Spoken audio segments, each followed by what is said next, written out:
Mga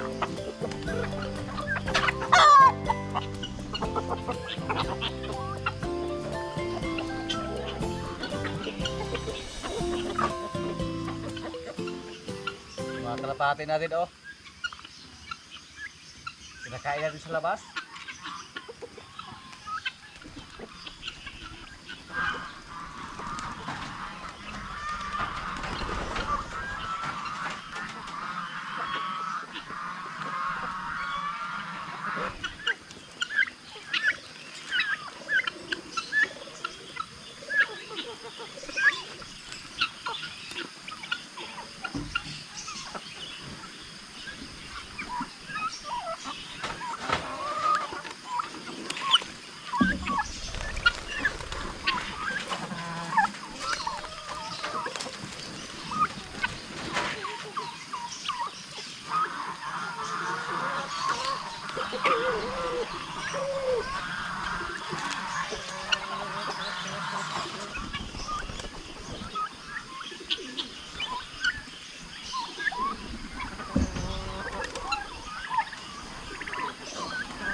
Sayang yung iba nating sisiw sa ating mga Bengala mga kaprobinsya, namatay kasi kagabi po burn out.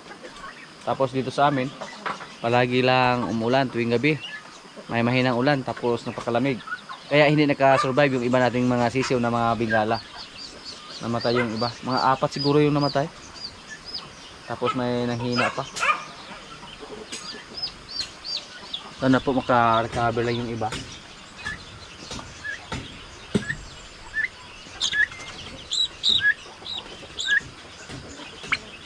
Yung bago natin pisa na sisiw ng pato, 16 heads. Yan, marami.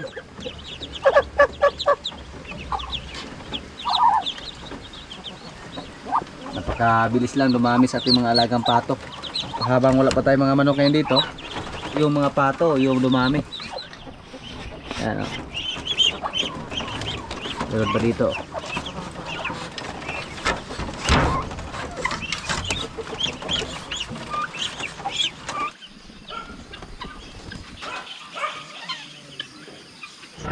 Ngayon po, i-update ko po kayo sa ating mga baboy dito na babae.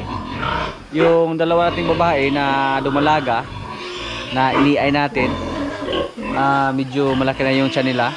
So, mataas na po ang porsyento na buntis sila.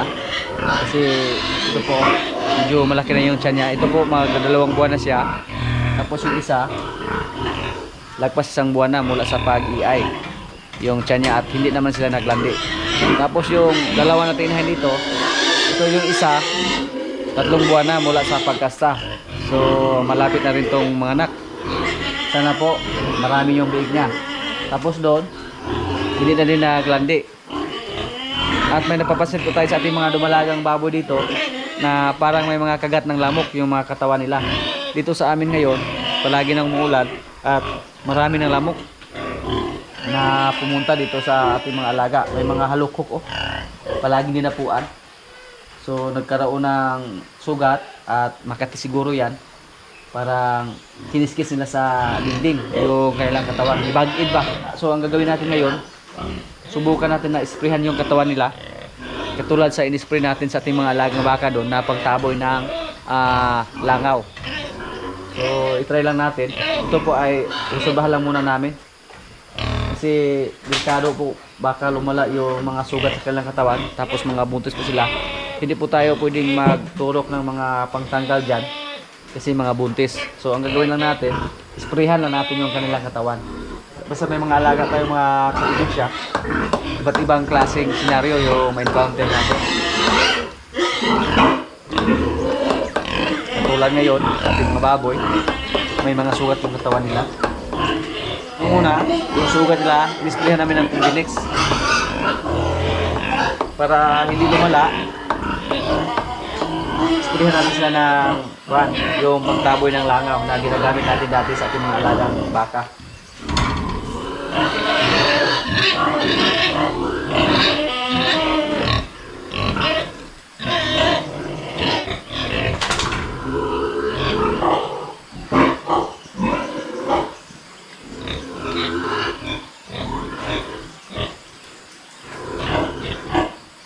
Sana po effective yung ginawa natin.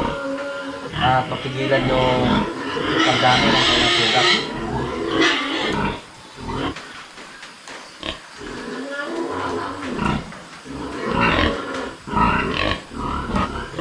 Sa mga gusto magtanong kung anong klaseng kanto, anong klaseng gamot yung spray namin, paki-message na lang sa atin sa ating FB page, Jigger Villacorta po. Yan po ang ating FB page.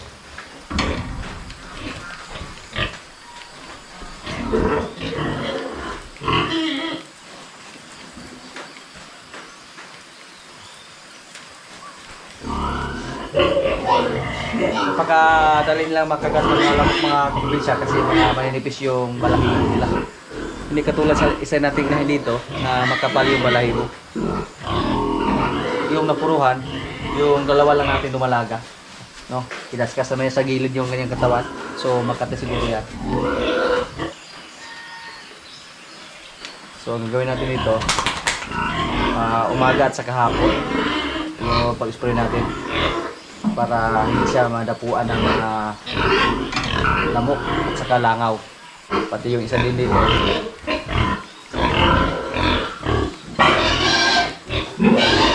So, disclaimer lang po yung ginawa natin ngayon para i-experimentuhan lang muna natin.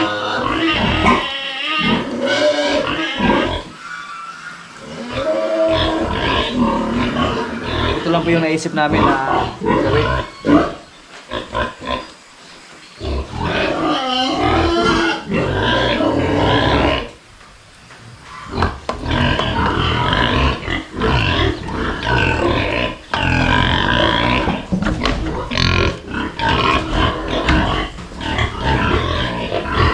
Yung barako natin na tamaan din, no?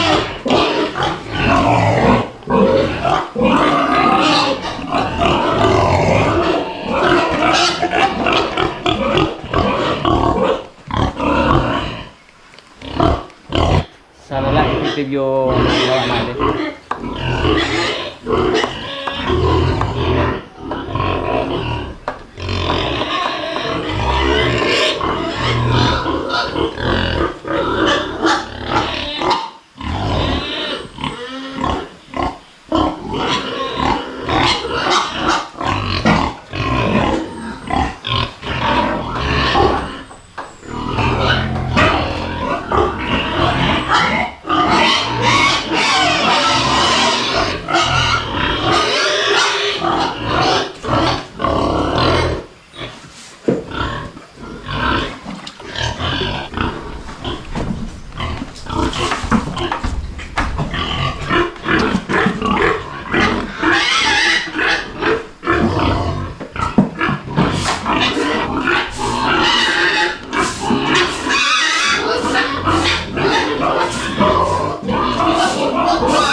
I-update ko lang kayo mga kaprobinsya sa sunod ng mga araw kung ano ang resulta sa ating ginawa dito na pag-spray sa kanilang katawan.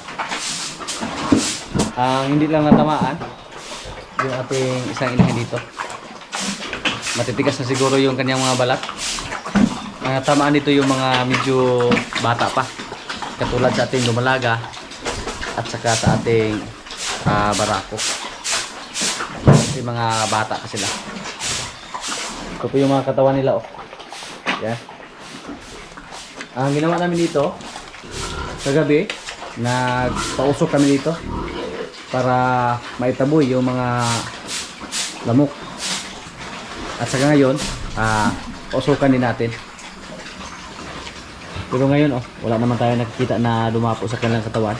Pero kanina nang pumunta tayo dito, parang nagliparan agad yung mga ganyang klaseng halukok. Pati langa, hindi na nakadapo dahil nisprehan na natin. Yan, wala nang langaw. So yan lang po ang ating gagawin. Magpausok at saka isprehan yung katawan ng ating baboy.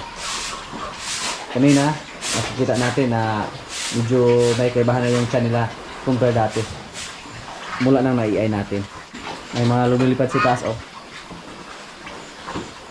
hindi na nakadapo sa katawan ng ating baboy, mga maliliit. Yan. Hindi ko alam kung makita ba sa ating camera, pero kitang kita namin dito. Muna mga sapata dun sa taglok daw, mga taglok ba.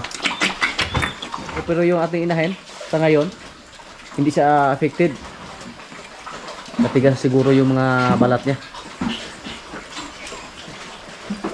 Kaya ako dito mga kaprobinsya, hindi ko po maiwasan minsan na para kabahan.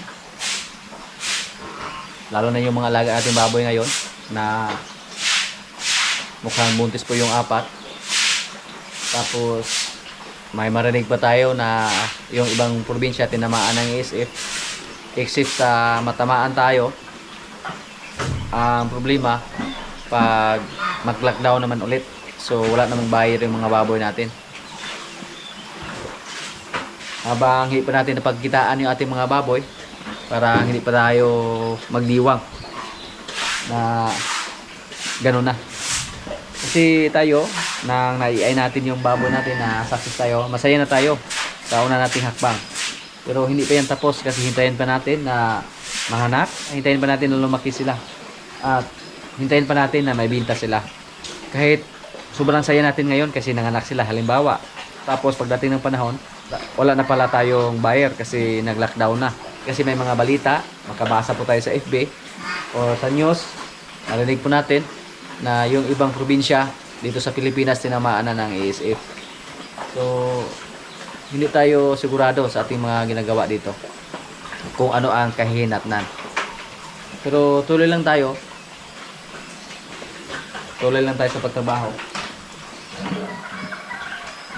So dito sa atin, napakarami na nating experience tungkol sa pag-alaga. Kaya hindi ko po maiwasan na mag-isip ng masama kung may mga balita sa ating mga alaga na may diferensya. Mga pinangamba ko po sa ating mga alagang baboy na buntis, baka makunan sila. Wag lang sana. I-check natin yung ating alaga dito na si Marites. Ang ginawa po natin, tuwing umaga, pinapasol yung nanay niya, si Bitang. Kasi pag kulang siya sa pagkain, mag-ingay siya. Pag wala siyang makain sa paligid niya. Palagi naman namin siya binagyan ng feeds at saka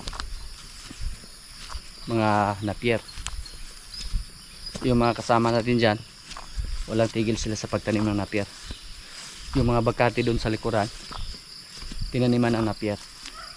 Habang pinuputol nila yung mga napier natin, yung mga katawan, tinanim. Si Batang, hindi naman siya pwedeng itali dito sa may kasada kasi nanuwag siya.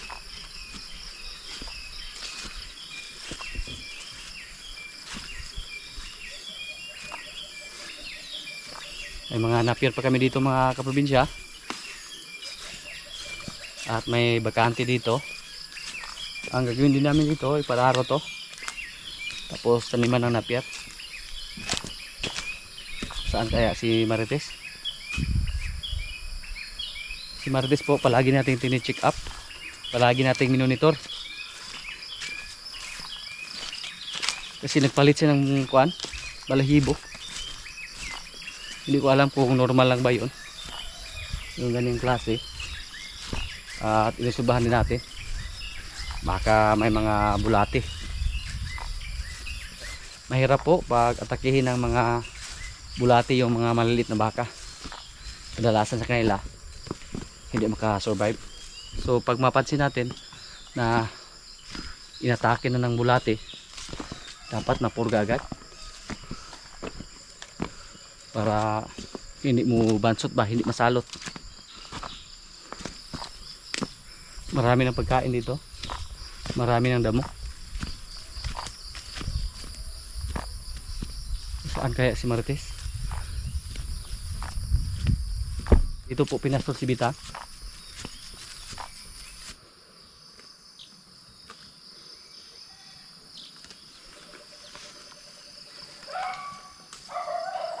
Purgahan natin ulit si Marites. Mag-isang buwan na siya.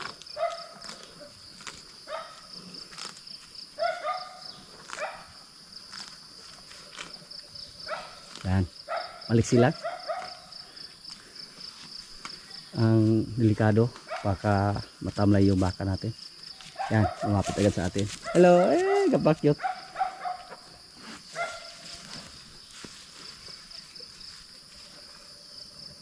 Okay lang si Marites, oh.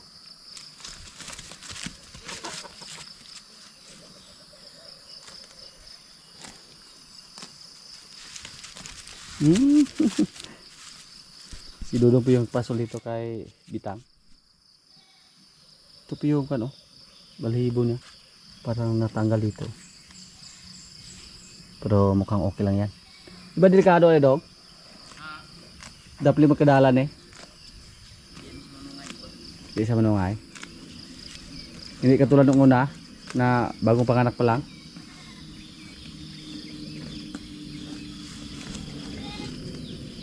Tingnan niyo po yung likuran ni Marites, mga kaprobinsya, oh. Lapad, oh. Yeah. Ayaw daw ganyan dong. Lagian kaya da. Malinaw na to. Ano dapat? Bapor ka to mga kalabaw rin butangan eh. Ayun, balabag yes, man. Pero batayan na siya, okay siya. Nagsimula nang kumapal yung katawan ni Marites, mga kaprobinsya, oh. Yung likuran niya. Pero hindi masyadong malaki yung tainga niya. Kasi si Pugi, hindi malaki yung kanyang tainga. Hindi siya katulad ng mga Indobrasil. Yung mga Indobrasil, parang mga kambing. Lagpas po sa mukha yung mga tainga nila.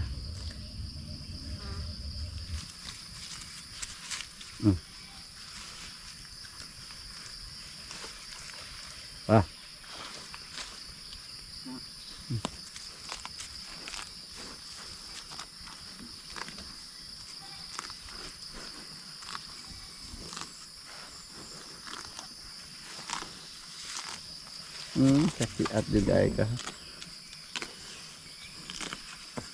Nanuwag, oh. Hindi na masyadong matapang yung kanyang nanay, oh. Hindi na katulad dati. Nagkakalo lang si Marites.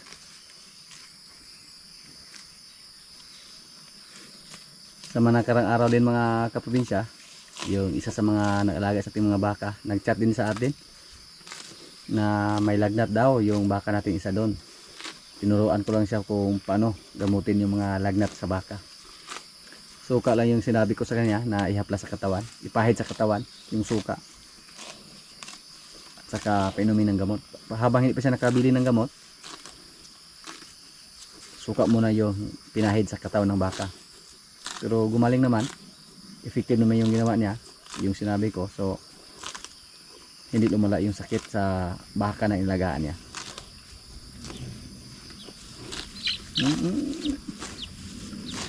Kaaliw si Marites.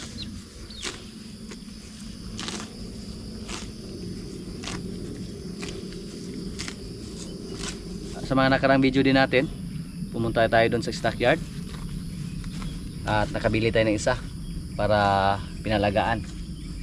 Kasi doon sa bundok napakaraming pagkain doon. Maraming napier, maraming damo.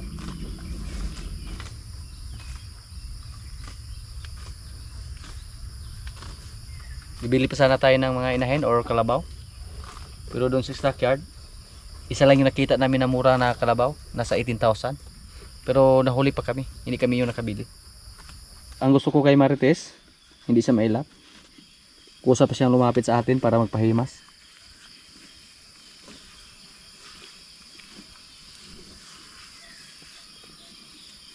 Unti-unting nagbago yung kanyang kulay. Oh.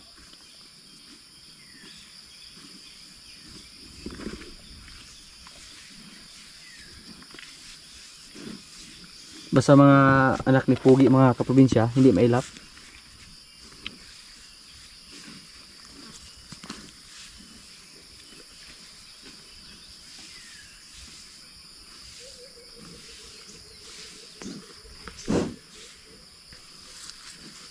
Ito po oh, maraming nag-abang dito sa kanyang bukol sa likod, sa kanyang pasong. Yan. Baka mawala lang na to pag lumaki na si Marites.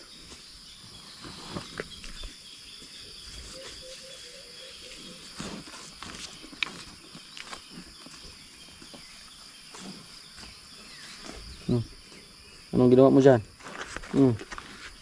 Ganun po si Marites, oh, napakakulit. Tak.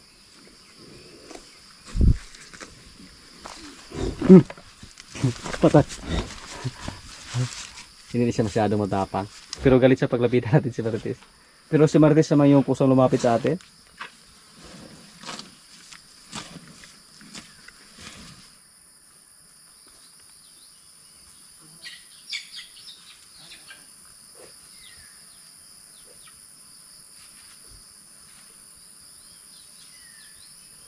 Isa sa mga pinangarap natin dito na manganak na yung mga baka natin na galing sa Batangas, pero hindi pa nga naglandi hanggang ngayon.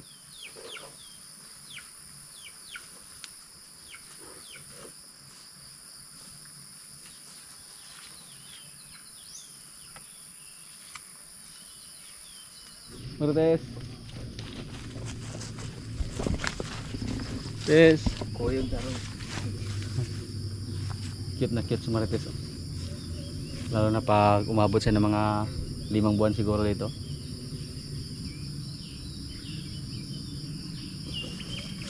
Parang lalaki tingnan sa.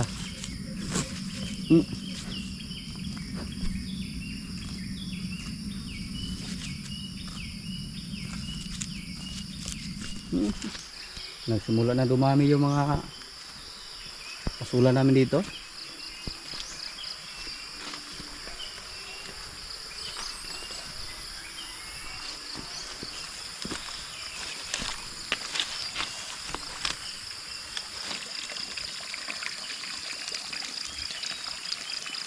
Ayan o.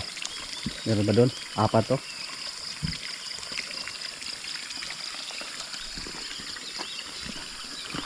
Apat na sulapan.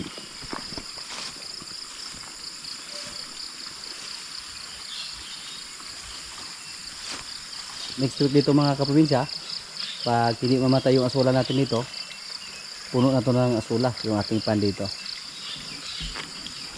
Sana hindi kainin ng mga palaka. Yan. Post lang yung gamit namin dito. At isang pan lang yung source. Yung galing doon, dinala dito.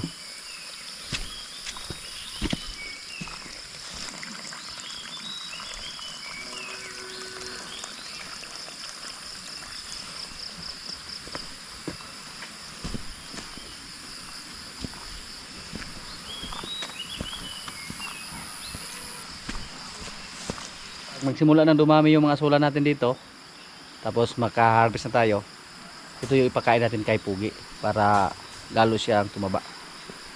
Sa tuwing magpapakain tayo ng feed sa kanya, haluan ng asula. Sana kainin lang niya. Pero normal lang yan pag first time ayaw kumain. Pero pag masanay sila, kainin lang yan. Yung mga baka natin dito, lalo na yung mga baka natin ng babae na galing sa Batangas, may nagsuggest po na ipalabas natin sila. Baka yung pagkakulong nila sa kulungan, baka yun ang dahilan kung bakit hindi sila naglandi hanggang ngayon. So yun po ang gagawin natin. Pagkatapos lang kumain dito, ipalabas natin sa dalawa, pati yung isa doon nandun habang walang ulan ngayon. Pero pag umulan, ibalik na natin siya sa kulungan. Si Pugi mga kaprobinsya, malakas kumain. Siya yung unang makaubos sa kanyang mga pagkain dito. Yan po.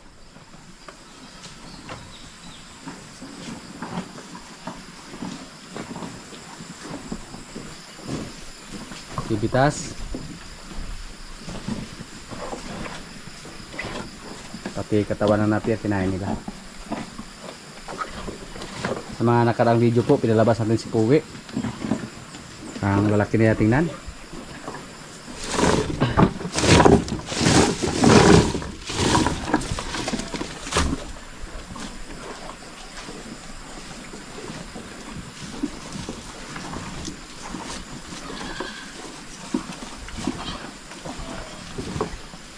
Dito, si Limir hindi nakaubos. Marami pang natira.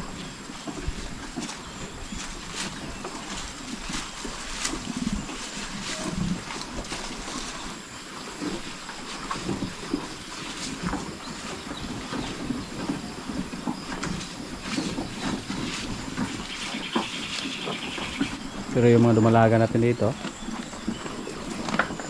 si Gitang yung winner. Kahit may mga ugat na mga napier, kinain pa.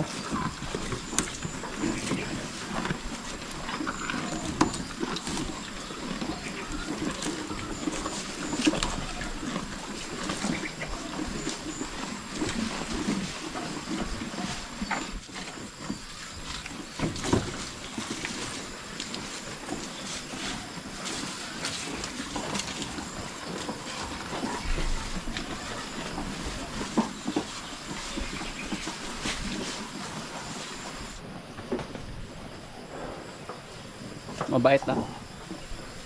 Nagpahimas lang si Pugi. Si Bitas din oh. Hindi siya masyadong matapang mga kaprobinsya. Hindi katulad dati.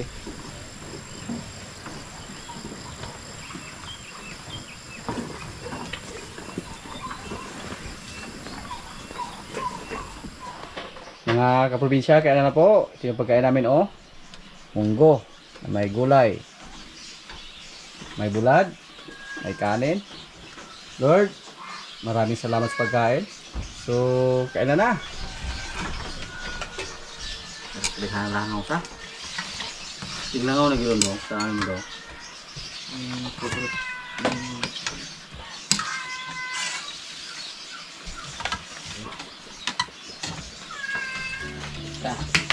Itan na bulitan yun. Bulitan dodong. Dito tayo.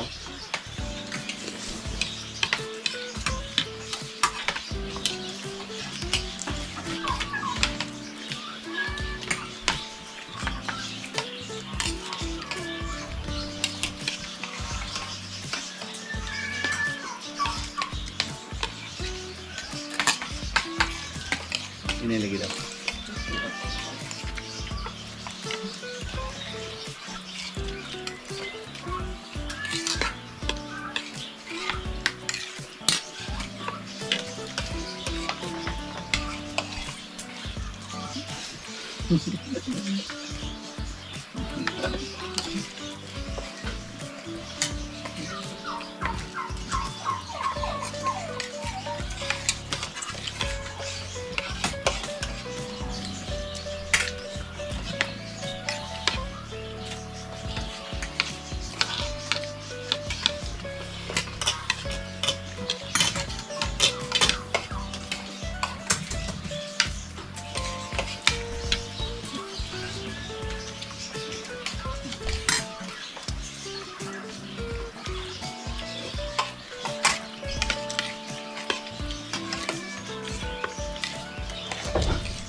Yan lang muna ang mga kaganapan dito sa amin mga kaprobinsya. Maraming salamat po sa palagi niyong pagsubaybay sa aming mga video.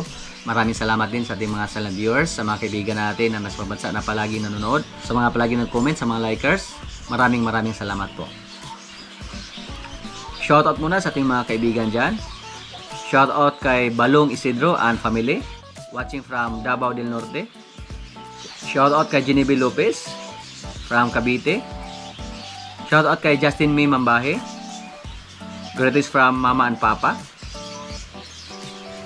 Sir John Abbas. Shoutout kay Gamer MG. Shoutout kay Norman Polikit. Shoutout kay Rogie Duway from Zamboanga City. Shoutout kay Joshua Medina from Antipolo. Shoutout kay Bert Elpin, watching from Bulacan, Bulacan. Shoutout kay Rodolfo Jr. Is Fernandez. Shoutout kay Kenneth Court from Taal, Bukawi, Bulacan. At sa mga hindi ko po na shoutout na lang po sa lahat at maraming salamat po.